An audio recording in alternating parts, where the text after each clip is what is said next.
있는 곳 어디서나 하나님을 예배합니다. 한 번 더 나는 하나님을 예배하는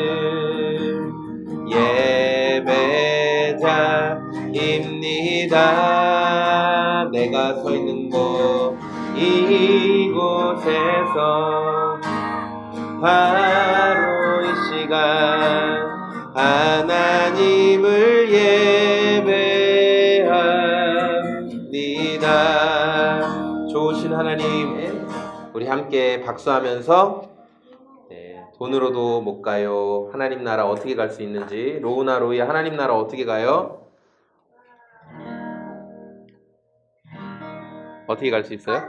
거듭나면 가는 나라. 와. 우리 함께 박수하면서 돈으로도 못 가요. 하나, 둘, 셋.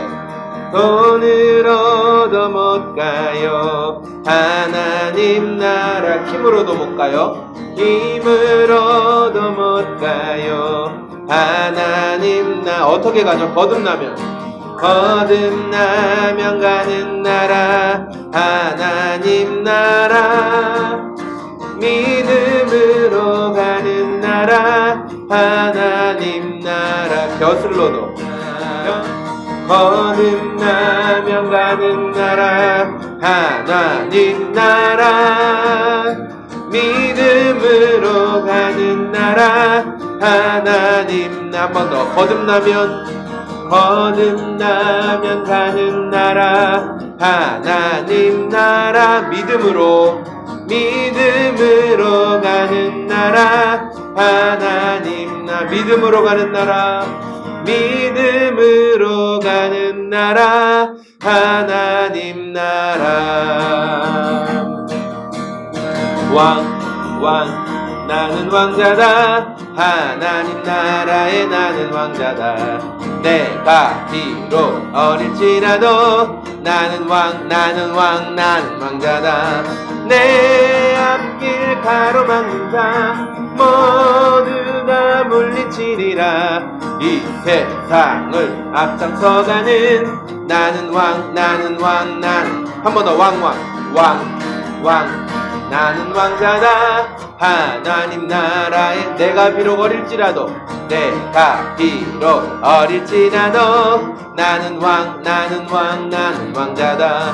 내 앞길 가로막는 자 모두 다 물리치리라. 이 세상을 앞장서가는 나는 왕. 이번엔 공주다. 좋으신 하나님, 좋으신 하나님, 참 좋으신 나의 하나님. 한 번 더. 좋으신 하나님, 좋으신 하나님, 좋으신 하나님, 참 좋으신 나의 하나님. 우리의 기도를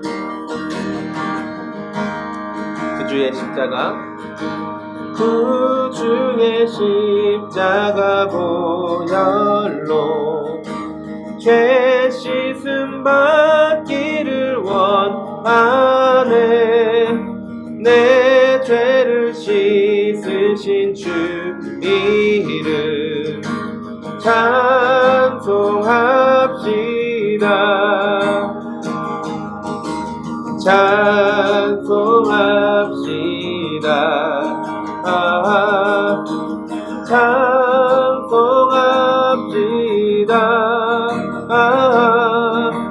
내 죄를 씻으신 주 이름 찬송합시다. 내 죄를 씻으신 주 이름 찬송합시다. 찬송합시다. 찬송합시다.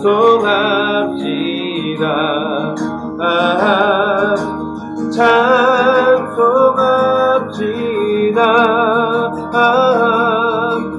내 죄를 씻으신 주 이름 찬송합시다.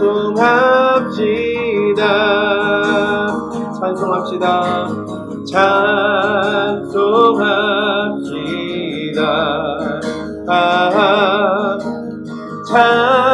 찬송합시다. 내 죄를 씻으신 주 이름 찬송합시다. 지금 마태복음 11장 20절부터 24절까지 지난주와 또 이어지는 말씀이죠. 한 절씩 번갈아 하면서 말씀이 있도록 하겠습니다. 제가 먼저 20절부터 읽겠습니다. 예수께서 권능을 가장 많이 행하신 고을들이 회개하지 아니하므로 그때 책망하시되 화 있을진저 고라시나 화 있을진저 벳세다야 너희에게 행한 모든 권능을 두로와 시돈에서 행하였더라면 그들이 벌써 베옷을 입고 재에 앉아 회개하였으리라. 내가 너희에게 이르노니 심판날에 두로와 시돈이 너희보다 견디기 쉬우리라. 가버나움아 내가 하늘에까지 높아지겠느냐 음부에까지 낮아지리라. 내게 행한 모든 권능을 소돔에서 행하였더라면 그 성이 오늘까지 있으리라. 내가 너희에게 이르노니 심판날에 소돔 땅이 너보다 견디기 쉬우리라 하시니라. 아멘. 네, 오늘 말씀도 지난주와 이제 연결되고 이어지는 말씀입니다. 오늘 말씀은 특별히 회개에 대한 메시지예요. 회개. 그러니까 회개한다 이런 말 들으면 이 회개한다는 말이 아마 기독교에서 많이 쓰이는 용어인 것 같아요. 회개한다, 회개, 돌아선다.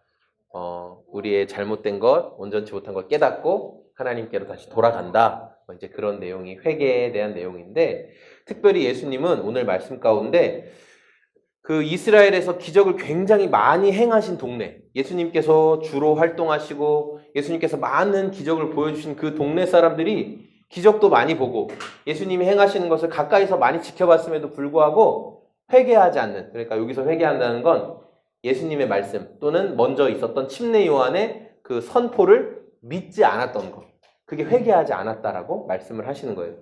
예수님이 책망하신 동네가 이제 세 군데, 대표적으로 고라신, 벳세다, 가버나움이라는 세 동네인데, 이 동네는 갈릴리라는 동네 안에 포함된 지역이에요. 갈릴리라는 지역, 갈릴리는 예수님이 대부분 사역을 많이 하셨던 곳이 갈릴리인데, 여기에서 예수님이 얼마나 많이 사역을 하셨냐면 12명의 제자 중에 11명의 제자들이 이 갈릴리 지역에서 다 선발이 됐어요. 그러니까 예수님의 주된 활동, 예수님이 오병이어 기적도 보여주시고 또 눈먼 자도 고치시고 또 많은 산상수훈 우리가 엄청 길게 살펴봤던 그런 가르침을 주셨던 곳이 다 이 동네였어요. 이 동네에서 이 일을 다 하셨는데 엄청나게 많은 기적을 보여주셨지만 갈릴리 사람들이 믿지 않았다라는 거예요. 안 믿었다는 거예요. 우리가 이제 이런 생각 많이 해요. 내가 예수님이 보여주시는 기적을 보면은 내가 무조건 믿는다. 우리 이런 얘기 되게 많이 하잖아요. 야, 우리 로이도 되게 얘기 많이 하거든요. 왜 하나님은 안 보여? 하나님은 왜 볼 수 없어? 하나님이 보이면 더 잘 할 수 있을 텐데, 이런 얘기 진짜 많이 하거든요. 그러니까 우리 항상 그런 얘기 하죠. 내가 보면 믿겠다. 내가 보면 믿을게. 이런 얘기를 주변에 참 많이 들어요.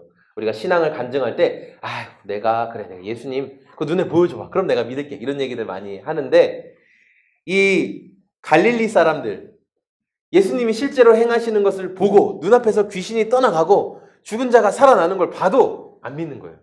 와, 신기하다라고 하지만 예수님이 구세주구나 믿지 않는 거예요. 그런데 그때나 지금이나 이런 사람들은 똑같다라는 거예요. 침례를 주던 요한이 나타나서 회개하라, 회개하고 하나님께로 돌아와라. 그러니까 이 말은 뭐냐면 천국 백성이 되라, 이 말을 했는데 받아들이지 않았다라는 거예요. 그러니까 예수님이 나타나셔서 요한은 기적을 못 행했지만 예수님은 많은 기적을 행하셨잖아요. 많은 기적을 보여주시면서 하나님께로 돌아와라 이야기했지만 이들이 그 초대를 또 받아들이지 않았다라는 거예요. 많은 기적을 보았지만 실패하는 이들의 모습이 왜 그랬을까? 이들은 예수님이 보여주시는 기적은 눈으로만 보았지만 그것을 듣고 회개까지는 이르지 못했다라는 거예요. 듣고 회개하는 것을 하지 못했어요.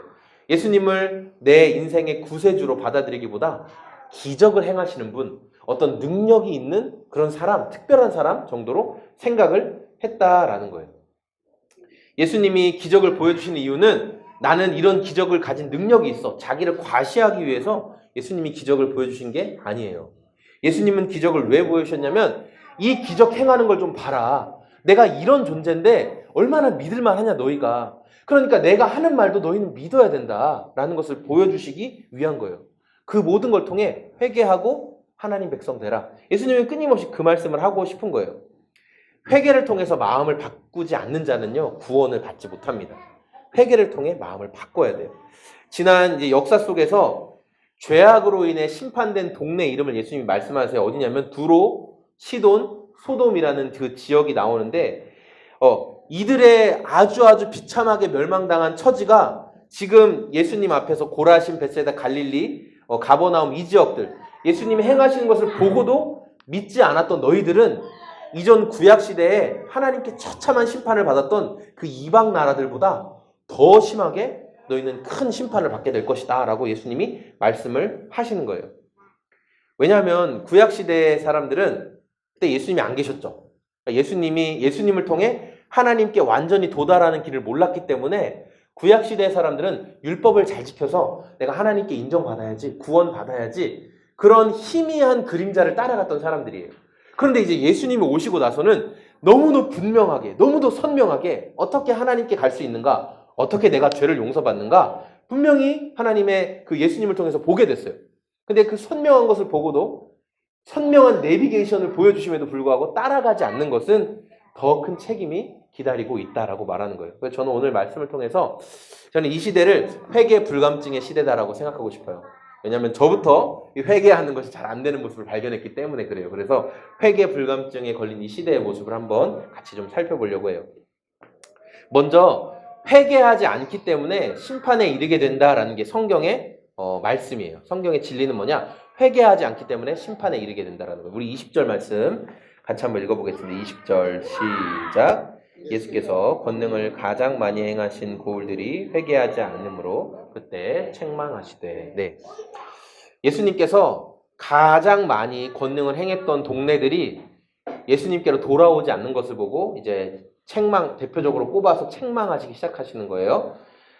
이 지역들은 가버나움이라는 그 동네 안에서 다 3km 이내에 있는 동네였어요. 그러니까 예를 들어서 고라신, 벳세다가 어느 정도 거리에 있었냐면은 용암동 옆에 분평동 있고 금천동 있고 영운동 있는 것처럼 다 그 동네였다는 거예요. 충분히 걸어서 얼마든지 갈 수 있는 가까운 동네였다라는 거예요. 자, 이렇게 가까운 동네에서 예수님이 예를 들어 용암동에서 어떤 일을 행하셨다고 하면 분평동이나 금천동에서 분명히 알게 되겠죠. 놀라운 일이 벌어지면. 그랬던 거예요. 베드로나 안드레나 빌립, 예수님의 제자들의 고향이었던 곳이 바로 이곳이었어요. 예수님이 눈 안 못 보는 소경에 눈을 뜨게 하신 곳이 바로 그곳이었어요. 예수님의 많은 기적과 예수님이 또 오랜 동안 그곳에서 생활을 하셨는데 이들이 예수님의 복음을 받아들이지 않았다라는 거예요. 그래서 예수님은 이 나라들을, 이스라엘의 이 나라들을 대표적으로 책망하시면서 두로, 시돈, 소돔 이 세 개의 이방 지역들과 비교하시는데 이제 제가 두로 그리고 시돈, 소돔에 대해서 간단하게 설명을 드릴게요. 두로는 어떤 나라였냐면은 두로는 바닷가에 인접한 나라였어요. 바닷가에 있는 나라였어요. 그래서 무역을 해가지고 다른 나라들과 무역을 해서 돈을 굉장히 많이 가지고 있는 나라였어요.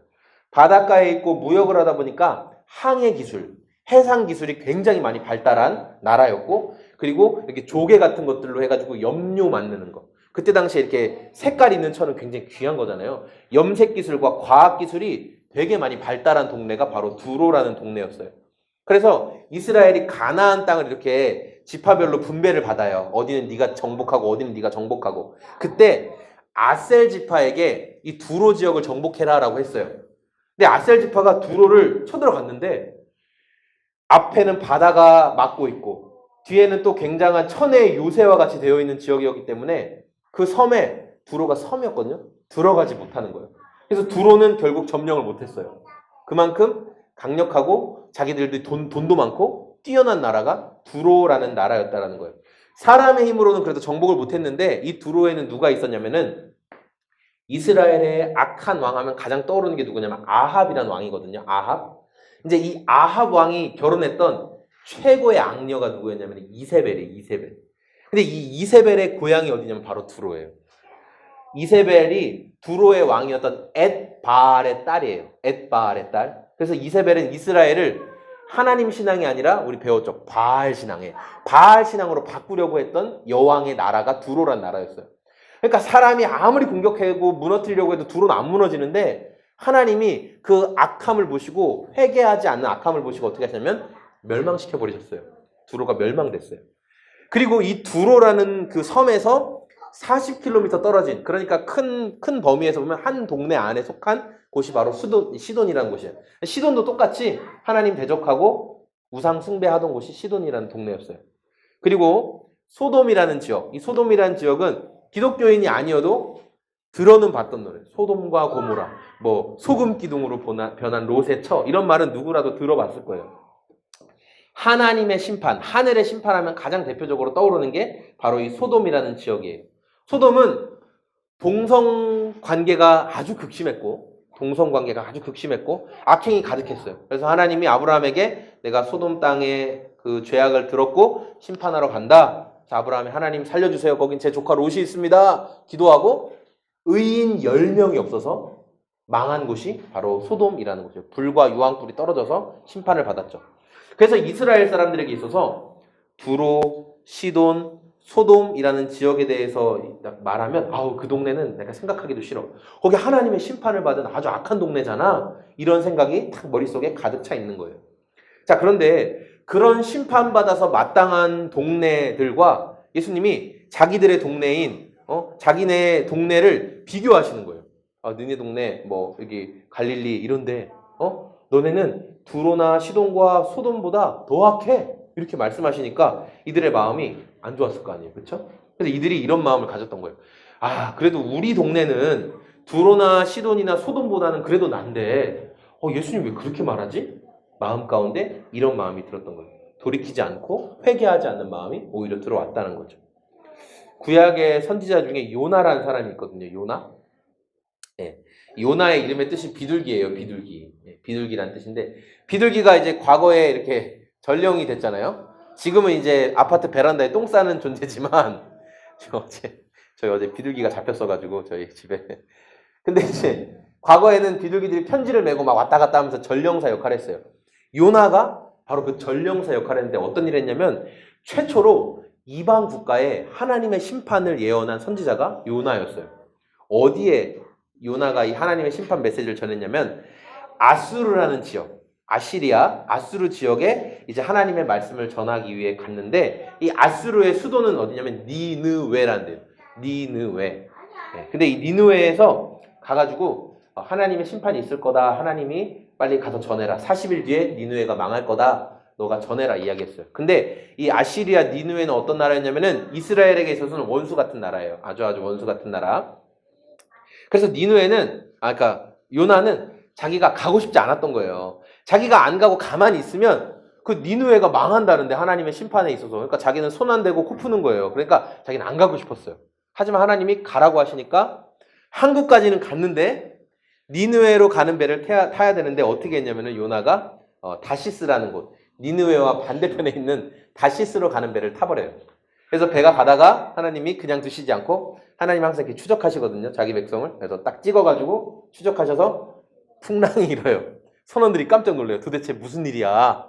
선원들이 각자의 신의 이름으로 막 빌어요. 제발 살려달라고. 그때 요나가 배에 가장 깊숙한 곳에 잠자고 있어요. 자기는 죽든지 말든지. 그러다가 너무 풍랑이 심해져서 가판으로 올라가서 요나가 말해요. 나는 이스라엘 사람이고 하나님 믿는 사람인데 이 풍랑은 나 때문에 일어난 거야. 내가 하나님 말씀에 순종하지 않아서. 그래서 너희가 나를 바다에 던지면 풍랑이 잠잠하고 너희는 살 거야. 그 요나가 자기 목숨을 갑자기 던져버려요.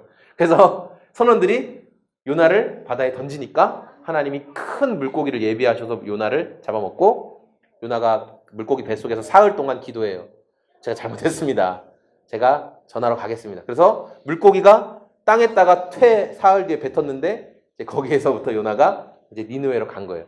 니느웨로 갔어요. 근데 그 마음은 회개를 선포하기 너무 싫은 거예요. 니느웨 우리 원수인데 그냥 멸망당했으면 좋겠는데 하지만 기도한 게 있으니까 갔어요. 그래서 니느웨의 그 큰 성읍을 다니면서 하루 동안 회개해라. 40일 뒤에 하나님이 심판하신다고 했다 하고 선포해요.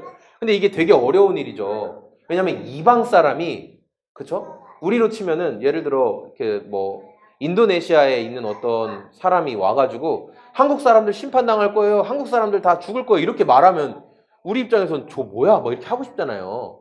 옛날 더 고려 이런 데 가서 아마 죽었을 거예요. 그렇죠? 그러니까 지금 요나는 그런 상황인 거예요.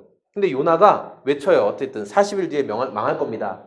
근데 성경에 뭐라고 얘기하고 있냐면은 이 니느웨라는 성읍은 워낙 큰 성읍이라 사흘 길은 다녀야지 다 둘러볼 수 있는 큰 성읍인데 요나는 며칠만 돌아다녔다? 하루만. 그러니까 요나 입장에서는 곳곳을 다 돌아다니면서 회개 메시지 하기 정말 싫은 거예요. 그러니까 하루 동안 그냥 회개하세요. 그냥 하루 다닌 거예요. 저는 그냥 그렇게 생각해요.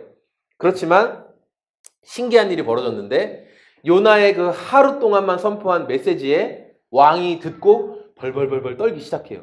그러면서 왕이 금식하고 백성들에게 조서를 내려서 뭐라고 얘기하냐면은 왕으로부터 짐승들에 이르기까지 짐승들까지 포함해요. 먹지도 말고 물도 마시지 말고 금식하면서 제 위에 앉아서 굵은 베옷을 입고 이렇게 상복 같은 것을 입고 하나님 앞에 기도해라. 하나님이 우리를 살려주시죠. 어찌 알겠냐 하면서 왕부터 짐승에 이르기까지 다 회개 운동이 일어났어요. 요나는 열받았어요. 나 이럴 줄 알았어. 내가 하나님은 이러실 줄 알았어. 회개를 하면은 용서해 주실 분인지 난 알았어. 요나가 막 화내요. 하나님 앞에. 자, 그런데 어쨌든 하나님이 이 모습을 보시고 회개한 니느웨를 살려주세요. 멸망시키지 않으셨어요. 그리고 요나는 자기 사명을 감당했어요. 근데 재밌는 거는 이렇게 해피엔딩으로 끝났으면 좋겠는데 150년 후에 약 150년 후에 또 다른 선지자가 또 이제 악행을 하는 니느웨로 가서 회개해라. 하나님 심판하실 거다 얘기했는데 니느웨가 듣지 않았어요. 그때는. 그래서 니느웨는 정말 바벨론이란 나라에 의해서 완전 쑥대밭이 되고 그리고 니느웨에는 큰 강이 흐르고 있었는데 그 강의 토사가 6m 이상 범람해가지고 땅이 6m 아래로 묻혔어요. 니느웨는 사람들이 가짜라고 생각했어요. 이런 나라는 없다. 그런데 고고학자들이 땅을 파다가 니느웨를 발견했어요. 진흙이 6m나 덮여있는 그 아래 엄청나게 큰 성읍을 발견했어요. 정말 사흘 길을 다녀야지만 다 다닐 수 있는 큰 성읍을. 그래서 어쨌든 멸망당한 니느웨의 모습. 회개했을 때는 살았는데 회개하지 않으니까 멸망당했다라는 거예요. 그러니까 하나님은 왜 회개하라고 하냐면 심판에서 끝내려고 회개하는 게 아니라 회개해서 살게 하시려고 회개할 기회를 자꾸만 주시는 거예요. 우리 23절 말씀인데요. 23절 말씀 한번 읽어보겠습니다. 시작. 가버나움아 내가 하늘에까지 높아지겠느냐 음부에까지 낮아지리라. 내게 행한 모든 권능을 소돔에서 행하였더라면 그 성이 오늘까지 있었으리라. 아멘.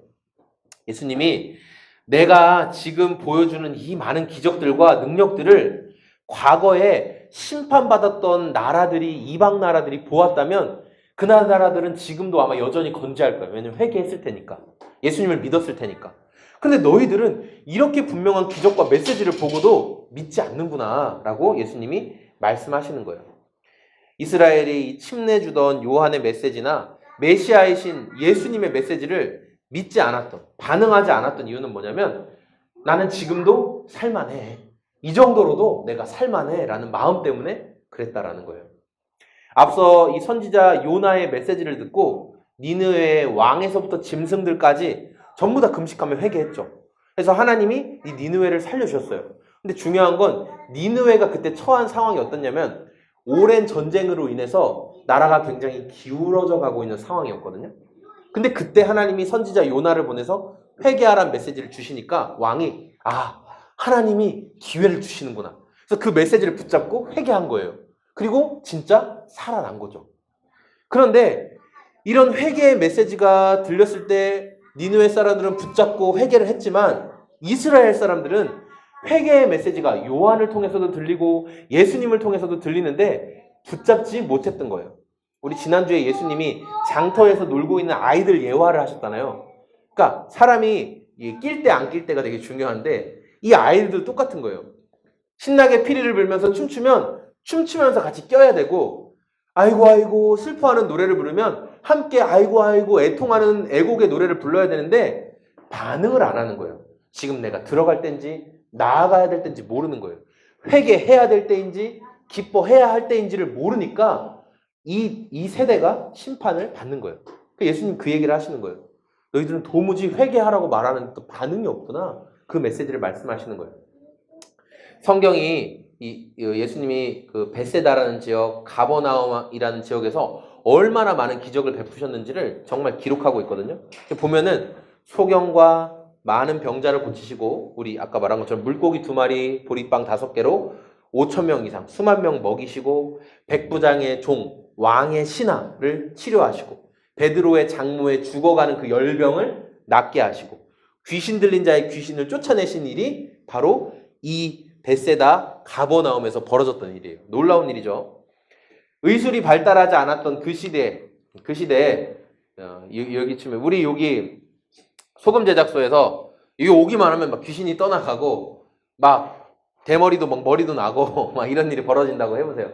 그럼 여기 이 모충동에 소문이 안 날까요? 분평동에 소문 안 날까요? 저 개신동에 소문 안 날까요? 다 소문 나요. 무조건 소문 나요. 의술이 발달한 지금도 소문 났을 텐데 과거에는 더 소문이 많이 났겠죠. 이렇게 예수님을 믿기에 충분한 증거를 많이 보여주셨는데도 불구하고 거부하는 너희는 구약시대에 심판받았던 그 나라들보다 더 큰 책망을 받게 된다. 예수님이 말씀하시는 거예요. 예수님을 통해서 지금 우리 살고 있는 성도들은 복음을 들었죠. 어떻게 하면 구원받는가? 구약시대의 성도들은 그렇게 알기를 원했던 그 선명한 하나님의 구원 계획을 예수님을 통해서 우리는 지금 선명하게 알게 됐단 말이에요. 우리는 예수님을 통해서 어떻게 되면 사람이 의롭게 되는가도 알게 됐어요. 그런데 우리가 그런 책임이 있으면서도 그런 큰 은혜를 받았으면서도 예수님이 말씀하신 길을 따르지 않는 거예요. 그런 자에게는 더 큰 책임이 있다는 거죠. 지난 4월 말에 그 도로에서 오토바이로 배달 아르바이트 하던 학생이 차에 치여서 숨진 사건이 있었죠. 기억하실 거예요. 근데 이 사건을 일으킨 아이들이 8명의 청소년이에요. 그 차에 8명이 낑긋한 거예요. 이들은 서울에서 렌트카를 훔쳐가지고 애들이 대전까지 내려온 거예요. 대전까지 내려와서 막 도망가던 중에 경찰이 이걸 발견하고 추적을 한 거예요. 그러니까 이 사람들이 신호 위반하고 막 도망가고 이 배달 알바하던 학생은 자기 신호에 맞춰서 가다가 이 신호 위반한 차에 팍 받아가지고 그 자리에서 죽어버렸죠. 오토바이도 완전히 다 부서지고. 근데 이 사건이 되게 공론화가 됐어요. 왜냐하면 렌터카를 훔친 이 아이들의 나이가 14세 미만 아이들이었던 거예요. 그래서 미성년자죠. 그러니까 우리나라는 이게 미성년자들 보호를 받는 그런 법이 있잖아요. 제가 이제 얼마 전에 이 기사를 말씀을 준비하다가 본 게 아니라 그냥 보게 됐는데 이 아이들의 관계자들이 이제 인터뷰한 내용을 봤는데 뭐 부모들이나 그렇겠죠. 근데 이 내용에 제가 좀 충격을 받았어요. 뭐라고 하냐면 그 아이들이 인터뷰하는데 이렇게 얘기하는 거예요. 학교에서 이렇게 하는 애들 많은데 우리는 운 없게 걸린 거예요. 이렇게 얘기하는 거예요. 우린 운 없게 걸렸다. 그러면서 그 취재진이 그러면은 이렇게 차 훔쳐서 몰래 무면허로 타고 다니고 아빠 차, 뭐 부모님 차 몰래 타고 다니는 친구들이 많냐? 그랬더니 애들이 하는 말이 많아요. 그리고 어차피 우리 걸려도 14세 미만이기 때문에 큰 처벌 안 받아요. 이렇게 얘기를 하는 거예요. 촉법 청소년인가 뭐 그런 거라는 거예요. 세상 법은 모르고 지은 죄, 또 초범, 뭐 이런 사람들을 좀 선처하기 위한 어떤 양형 기준이 있잖아요. 그렇죠? 그런데 이것을 알고 악용하는 자들은 가중처벌이라는 걸 받게 되잖아요. 그런 것처럼 이 8명의 아이들도 처벌받은 수위가 다 달라요. 초범이었던 아이들은 말 그대로 좀 약한 처벌을 받았어요. 그런데 그날 직접 운전을 했던 이 아이는 심리를 하던 중에 계속 다른 사건 이런 일을 여러 번 했던 거예요. 이 아이는. 그래서 이 아이는 지금도 계속 심리를 당하고 있어요. 이게 더 큰 죄에게 커져서. 저 오늘 말씀을 정리하려고 합니다. 자, 오늘 나눈 말씀은 이 침례 요한과 예수님의 메시지를 들으면서도 회개하지 않았던 이스라엘을 향한 예수님의 책망의 메시지였죠. 예수님의 이 초기 사역이 집중되었던 갈릴리 지역의 동네들, 이 동네들이 예수님의 기적을 진짜 많이 봤어요. 많이 봤음에도 예수님과 요한의 그 메시지를 배척하는 거예요. 받아들이지 않는 거예요. 이들의 고집스러운 모습은 책망받기에 딱 알맞아요. 이건 책망받아야 돼요. 그리고 이들이 받게 될 심판은 앞서 과거에 우상 숭배의 대명사였던 바알신 숭배의 대명사였던 두로라는 나라가 받았던 심판보다, 그리고 음행의 대명사였던 소돔 고모라의 심판보다 더 크게 될 거라는 거죠. 오늘 말씀이 저와 성도님들에게 이제 어떤 의미로 다가올 수 있을까? 수없이 회개의 메시지를 선포하고 또 메시지를 듣고 있으면서도 우리가 가볍게 여기진 않았는지 오늘 말씀을 통해 좀 돌아봤으면 좋겠어요. 제가 아침에 올 때 극동방송을 듣고 오는데, 극동방송에서 오늘도 어떤 분이 설교하시는데 그 구원에 대한 메시지, 복음에 대한 메시지를 얘기하면서 이렇게 얘기하시더라고요. 복음을 받아들이는 거는 똑똑한 사람이 받아들이는 게 아니더라. 석박사가 받아들이는 게 아니더라. 믿음이 있는 사람이 받아들이더라. 구원은 참 신비하다. 복음은 신비하다. 그러면서 자기 어머니가 한글도 잘 모르시는데 어머니는 그 복음을 지금까지 받아들이셔가지고 그냥 너무 순전히 복음을 받아들이시고 평생 복음 안에서, 그러니까 우리가 예수님께서 말씀하시는 이 경고들이 정말 저는 이제 예정론, 믿을 사람들은 다 예정돼 있다. 우리가 이제 뭐 그런 예정론이 있어요. 믿을 사람들은 다 예정돼 있다. 근데 저는 믿을 사람들이 예정돼 있다고 생각해요. 예. 그러나 누가 예정된지 모르니까 우리는 우리 침례교 신앙은 누구에게나 복음을 전해야 된다거든. 누구에게나 복음을 전해야 된다. 그리고 그 복음에 반응하는 사람이 하나님이 예정한 사람이다. 이제 우리는 이렇게 믿고 있는데, 우리가 이 회개에 대한 메시지도 동일한 것 같아요. 그러니까 복음을 받아들이고 그리고 회개할 수 있는 사람은 하나님께 예정된 사람이라고 생각해요. 네. 제가 오늘 말씀을 준비하면서 이스라엘이 광야에서 40년 동안 헤맸잖아요. 기억하세요? 40년간 헤맸는데 그 길이, 이스라엘이 약속의 가나안 땅으로 가는 길이 사실은 열흘 정도면 갈 수 있는 길이었어요. 근데 그 길을 40년 동안 뺑뺑뺑 헤맨 이유는 뭐냐면은 하나님이 이들의 불순종, 하나님을 신뢰하지 못하는 이 마음을 고치려고 40년 동안을 광야에서, 한 세대가 완전히 죽을 때까지 광야에서 훈련을 시키신 거예요. 만약에 그들이 그 중간에라도 하나님께 순종하는 법을 배웠으면 광야의 기간은 5년, 10년, 15년 짧아졌을 거예요, 분명히. 그리고 이스라엘의 남과 북의 그 왕들이 세워지고 사라지는 이런 역사들을 보면서 왜 세워지고 왜 사라졌냐면 하나님께 순종하냐 불순종하냐, 이것으로 이스라엘의 왕들은 세워지고 사라지기도 했거든요. 어떤 왕들은 자기의 상황을 보고 바로 회개했어요. 하나님 도와주세요. 하나님이 그 왕을 살리셨어요. 왕위를 길게 하셨어요. 그런데 어떤 왕들은 자기가 지금 잘못된 것을 알면서도 불구하고 상황이 계속 악화되는데도 끝까지 회개하지 않는 거예요. 더 악하게 행동했어요. 아합 왕처럼. 그래서 아주 무서운 심판을 받게 된 것이죠. 예수님의 제자 베드로와 가룟 유다가 있습니다. 예. 지금 두 사람의 입장은 엄청 다르죠. 베드로를 생각할 때랑 가룟 유다를 생각할 때 완전 다르잖아요. 근데 두 사람의 공통점이 있어요. 두 사람의 공통점은 뭐예요? 두 사람 다 배신자라는 거예요. 베드로도 예수님이 십자가에 달리시는 그 재판받을 때 예수님 배신했죠. 예수님은 차디찬 그 십자가 그 선포받는 그 형장 앞에서 차가움에 떨고 계실 때 베드로는 다른 사람들과 함께 따뜻한 불을 쬐면서 예수님을 정죄의 눈빛으로 바라보고 있었어요. 배신자예요. 유다도 은 30에 예수님을 팔았죠. 배신자예요. 똑같이 배신자예요. 자, 그런데 어디에서 큰 갈림이 생겼냐면 베드로는 회개하고 돌이켰어요. 내가 잘못했구나. 회개하고 돌이켰어요. 그런데 가룟 유다는 후회하고 자살했어요. 둘 다 자기가 잘못한 건 알았어요. 근데 한 사람은 회개하고 예수님께 나아갔고 한 사람은 내가 잘못했구나. 근데 그냥 죽어버렸어요. 그래서 그 결과로 회개하고 돌이킨 베드로는 예수님의 수제자로 지금도 우리에게 좋은 신앙의 본이 되었고, 가로신 유다는 지금도 배신자의 대명사로 불리게 된 거예요. 그러니까 주님이 우리에게 회개해라. 우리가 우리의 죄와 연약함이 생각날 때 주님 제가 잘못했습니다라고 회개하는 건 심판에서 끝내버리시려는 게 아니에요. 다시 살 기회를 주시는 거예요. 다시 살 기회를 주시는 거예요.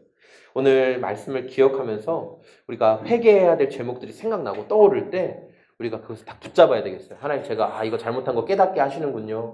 제가 이런 것들 지금 잘못하고 있는 거, 내 것인 줄 알고 다 가지고 있었던 거 제가 잘못했군요. 회개해야 되는 거예요. 많은 기적을 목격했어도 고집을 꺾지 않았던 이스라엘 이들과 달리 우리는 믿음 안에서 예수님과 동행하면서 이 회개의 메시지가 들려질 때 회개에 합당한 열매를 다 맺기를 소망합니다. 우리 같이 말씀 기억하면서 한번 기도했으면 좋겠습니다. 사랑하는 주님, 오늘 이 말씀이 우리 사랑하는 성도님들의 마음 가운데 진심으로 깊게 새겨지기를 원합니다. 예수님의 경고를 가볍게 여기지 아니하고 회개의 기회가 있을 때, 돌이켜 살 수 있을 때 말씀을 붙잡고 돌이켜 살게 하여 주시옵소서. 그 은혜에 감사하여 주님 앞에 헌신하며 드린 모든 것들을 받아주시고 이 어려운 상황, 어려운 시국에 하나님 우리가 재정적인 영역으로 인하여 궁핍하지 아니하도록, 꾸어줄지언정 꾸지 아니하도록 주께서 모든 영역 가운데 은혜 허락하여 주시옵소서.